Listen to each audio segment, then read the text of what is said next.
कोई भी पौधा जब इस तरीके से सूखना चालू कर देते हैं तो पौधा को फेंकने से पहले आपको ज़रूर चेक करना चाहिए। देखिए इसमें अभी भी ग्रीन है, यानी अभी भी हरापन है। हमारा ये पौधा ऊपर से देख के लग रहे हैं सूख गए हैं, पर इसके अंदर अभी भी जान है। इस वीडियो में आपको जानकारी दूंगी सूखते हुए कोई भी पौधा हो, मरते हुए कोई भी पौधा हो, किस तरीके से आपको बचाना है, यानी प्लांट को आपको सेव करना है। इस वीडियो में मैं बोगनविला प्लांट के ऊपर ये काम करके आपको दिखाऊंगी। आपके पास कोई भी प्रॉब्लम आए कोई भी प्लांट के बारे में, तो आप इसी प्रोसेस में उस प्लांट में काम करिए। आपका प्लांट में जरा सा भी जान रहेगा तो प्लांट आपका दोबारा हरा भरा हो जाएगा। बोगनविला का प्लांट बहुत ही हार्डी होता है और बारहमासी फूल देने वाले एक वुडी प्लांट होता है। इसका स्टेम आप देखेंगे कि एक वुडी टाइप का है। तो बोगनविला प्लांट बहुत ही आसान से मरता नहीं है और सूख भी नहीं जाता है। तो जब बोगनविलिया का प्लांट अचानक से सूखना शुरू करे तो उसका रीजन क्या क्या हो सकता है। बीमारी का बात करूँ तो बोगनविला प्लांट में खास कोई बीमारी नहीं लगता है, तभी भी प्लांट सूखना शुरू करते हैं। इसका क्या रीजन है? एक रीजन हो सकता है कि प्लांट का मिट्टी पे फंगस लग गए हैं। दूसरा कारण हो सकता है बोगनविला प्लांट में जो मिट्टी है उसमें दीमक का अटैक शुरू हो गए हैं। तो ये दो कारण में प्लांट जड़ से खत्म हो सकता है, जड़ से सूखना चालू कर देते हैं। इसके अलावा और कौन सा रीजन हो सकते हैं कि बोगनविला जैसे हार्डी प्लांट भी सूखना शुरू कर देते हैं। बोगनविला प्लांट में बहुत ही कम पानी का ज़रूरत होता है, खास करके जब फूल प्लांट में आने वाला होता है। पर ये बात को ध्यान पे रखते हुए हम हमेशा ये गलती कर लेते हैं कि बोगनविला प्लांट में बहुत ही कम पानी देना शुरू करते हैं और बहुत ही कम पानी देने के कारण में कभी कभी प्लांट डिहाइड्रेट पे चले जाते हैं और डिहाइड्रेशन के कारण में प्लांट सूखना शुरू कर देते हैं। नेक्स्ट कारण ये भी हो सकता है कि हम ज़्यादा से ज़्यादा फूल पाने के कारण में बोगनविला प्लांट में बहुत ही हेवी मात्रा में केमिकल फर्टिलाइज़र का इस्तेमाल करते रहते हैं। तीसरा कारण ये हो सकता है कि बोगनविला का जो सॉइल है वो बहुत ही हार्ड हो जाता है। मिट्टी इतना ही सख्त हो जाता है कि बोगनविला का जो रूट्स है या जड़ है वो अच्छा से सांस ही नहीं ले पाता है, तभी भी प्लांट सूखना शुरू कर देते हैं। और एक कारण में भी बोगनविला प्लांट सूख जाता है, वो है गलत पॉटिंग सॉइल का इस्तेमाल। गमले का मिट्टी में ड्रेनेज अच्छा से रखने के लिए जब हम मिट्टी के साथ सैंड मिलाते हैं तो कभी कभी सैंड का मात्रा ज़्यादा हो जाता है और पानी देने के कारण में न्यूट्रिशन भी गमले के नीचे से बह के चला जाता है। इसके कारण में गमले का सॉइल बहुत ही सख्त हो जाता है, यानी सैंडी बन जाता है। तो यही था बोगनविला प्लांट सूखने के लिए, बोगनविला प्लांट खराब होने का कुछ रीज़न। तो आपको क्या करना है, बोगनविला प्लांट को अच्छा सॉइल पे आपको लगाना है। मिट्टी को मंथ में कम से कम एक बार हो कि 2 बार हो आपको गुड़ाई कर देना है। ज़्यादा से ज़्यादा फर्टिलाइज़र आपको नहीं देना है, खास करके केमिकल फर्टिलाइज़र। प्लांट को कौन सा टाइम पे कौन सा फर्टिलाइज़र चाहिए उसको आप समझिए, उसके बाद प्लांट में फर्टिलाइज़र दीजिए। और पानी का बात करूँ तो बोगनविला प्लांट में पानी का कम ज़रूरत होता है, पर ऐसे भी नहीं है कि बिल्कुल भी हमको पानी नहीं देना है। तो पानी कब कब आपको देना है तो उसके बारे में भी आपको जानकारी दूंगी। तो सबसे पहले देख लेते हैं कि प्लांट को किस तरीके से हमको बचाना है और इसके लिए हमको कौन सा फर्टिलाइज़र कौन सा मेडिसिन हमको यूज़ करना है। तो चलिए आपको करके दिखाती हूँ। आज का वीडियो आपको अच्छा लगे तो वीडियो को लाइक शेयर जरूर करना, और कोई नया फ्रेंड्स मेरे साथ जुड़ना चाहते हो तो मेरा चैनल को प्लीज़ सब्सक्राइब भी कर लीजिए।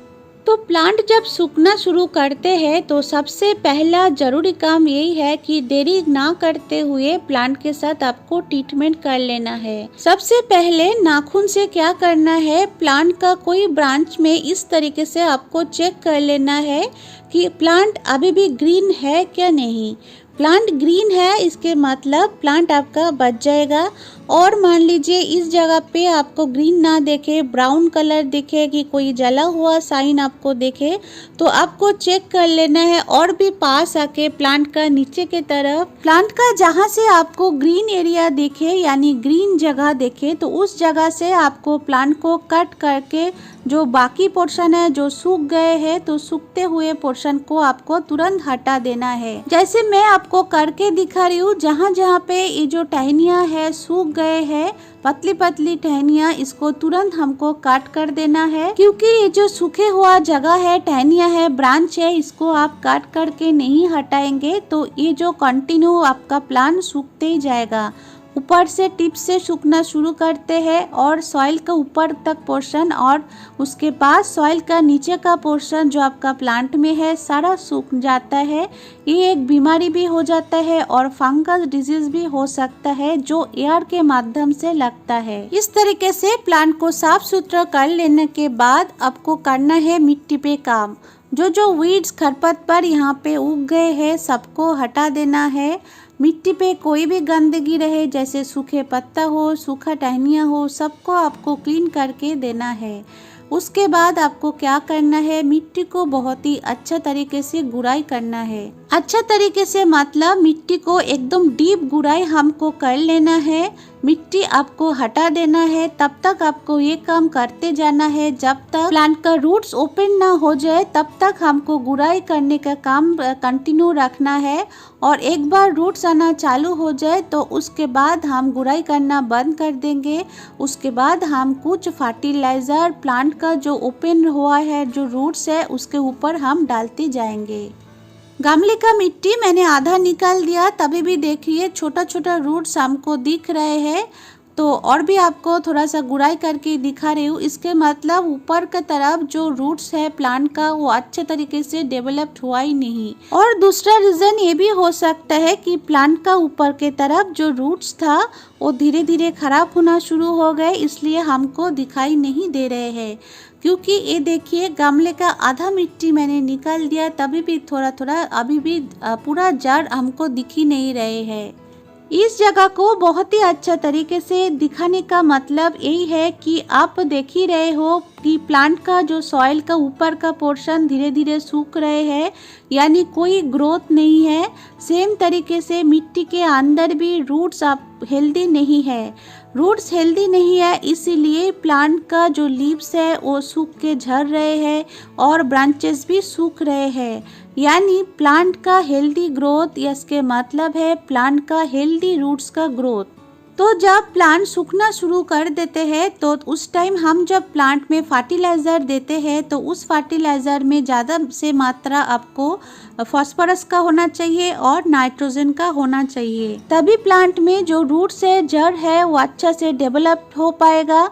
और रूट अच्छे से डेवलप्ड हो पाएगा तो प्लांट में बहुत ही जल्दी जल्दी न्यू ग्रोथ भी आना चालू हो जाएगा। तो सबसे पहले हम जो फर्टिलाइज़र देंगे, ये कौन सा फर्टिलाइज़र है, ये है काऊ मैन्योर। बहुत ही अच्छे से सड़ी हुई काऊ मैन्योर हमको दे देना है। अब तो विंटर का भी टाइम आने वाला है, तो काऊ मैन्योर प्लांट में, बोगनविला प्लांट में बहुत ही अच्छे से काम करेगा। इसमें भरपूर मात्रा में नाइट्रोजन के साथ साथ माइक्रो न्यूट्रिएंट भी है। आसपास का कोई भी नर्सरी में आप खोज करिए, गोबर का खाद यानी काऊ मैन्योर बहुत ही आसान तरीके से आपको मिल जाएगा। काऊ मैन्योर देने के बाद हम यहाँ पे प्लांट में देंगे 2 टाइप का फंगीसाइड। एक तो सिस्टेमिक फंगीसाइड साफ पाउडर हम इस्तेमाल करेंगे जो ब्लू कलर आप देख रहे हो, और उसके बाजू में जो हल्का सा आप येलिश कलर देख रहे हो ये है रेडोमिल, यानी इसमें मैंगो जेब भी है, एक दूसरा टाइप का फंगीसाइड भी है। तो दो फंगीसाइड का इस्तेमाल हम इस बोगनविला प्लांट में इस्तेमाल करेंगे। उसके बाद मैंने लिया है ये नीम खली, और ये जो ब्लैक कलर आप देख रहे हो ये है ह्यूमिक एसिड, और अब जो दिख रहे हो ये है बोन मील, और ये जो सफ़ेद कलर आपको दिखा रही हूँ पाउडर ये है रूटिंग हार्मोन। तो कोई भी कंपनी का चलेगा, इसमें कोई भी प्रॉब्लम नहीं, कोई भी कंपनी का आप रूटिंग हार्मोन ले लीजिए। और आपके पास कोई भी सिस्टेमिक फंगीसाइड है तो आप उसी को ही इस्तेमाल करिए। तो आप प्लांट में ये सब सारा फर्टिलाइज़र और फंगीसाइड डाल देते हैं, तो उससे पहले आपको पैकेट जो मैंने लिया है जो सामान लिया है उसको पैकेट भी एक बार दिखा देती हूँ। देखिए यहाँ पे साफ फंगिसाइड है, ये है ह्यूमिक एसिड, इसका नीचे जो है ये था नीम खली, और इसके साथ ये देखिए ये है बोन मील, और ये देखिए ये जो रिडोमिल गोल्ड जो दूसरा फंगिसाइड हम प्लांट में इस्तेमाल किया है। रिडोमिल गोल्ड पहले भी आपको इस्तेमाल करके दिखाए गुलाब यानी रोज प्लांट में। देखिए इस तरीके से रहता है ये पैकेट के अंदर, और इसका कलर देखिए येलिश कलर, जैसे मैं आपको फंगिसाइड निकाल के दिखाई तो इस टाइप का होता है रिडोमिल गोल्ड।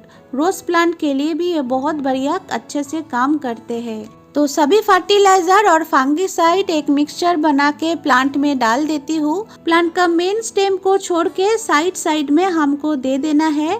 इसको अच्छे तरीके से देखिए स्प्रेड करने के बाद हमको क्या कर लेना है, इसके ऊपर एक मिट्टी का लेयर डाल देना है।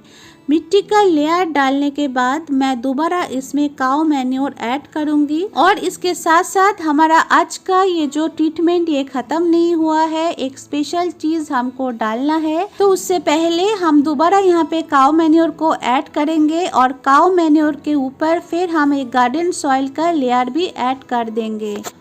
देखिए इस तरीके से दोबारा मैं काऊ मैन्योर को ऐड कर दिया है, और काऊ मैन्योर ऐड करने के बाद आपको दिखाती हूँ कि कौन सा स्पेशल चीज़ हमको अब डालना है। तो ये कौन सा चीज़ है मैं आपको निकाल के दिखाती हूँ। तो देखिए ये है फिटकरी। पहले तो हमको इसको पाउडर बना लेना है, और पाउडर बना के हमको थोड़ा सा क्वांटिटी पे 1 टेबल स्पून हमको देना है।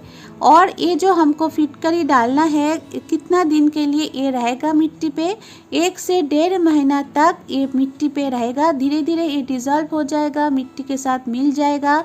जैसे जैसे हम पानी डालते रहेंगे ये धीरे धीरे अपना काम करते जाएगा।